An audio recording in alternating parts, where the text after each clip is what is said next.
بسم اللہ الرحمن الرحیم۔ ایاک نعبد و ایاک نستعین۔ پادری اور سقراط۔ پادری نے اعلان کیا کہ جس نے جنت خریدنی ہے وہ ہم سے رابطہ کر سکتا ہے، اور جاہل لوگ جنت حاصل کرنے کے لیے بڑی سے بڑی رقم ادا کرنا شروع ہو گئے۔ ایسے میں ایک عقل مند شخص نے جہالت کا شکار ان لوگوں کو اس احمقانہ کام سے روکنے کے لیے ہر ممکن کوشش کی، لیکن سب بے سود۔ آخر ایک دن اس کے ذہن میں ایک ترکیب آئی۔ وہ گرجا گھر گیا اور جنت بیچنے کے انچارج پادری سے کہا، مجھے جہنم خریدنا ہے، کیا قیمت ہے؟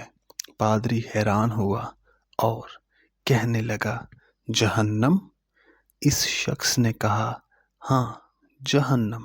پادری خوش ہوا کہ اب جہنم بیچ کر بھی کمائی کر سکوں گا، لہٰذا سوچے بغیر کہا، 3 سکے۔ اس آدمی نے جلدی رقم ادا کی اور کہا، جہنم کی دستاویز دے دو۔ پادری نے کاغذ کے ایک ٹکڑے پر لکھا، جہنم کی دستاویز۔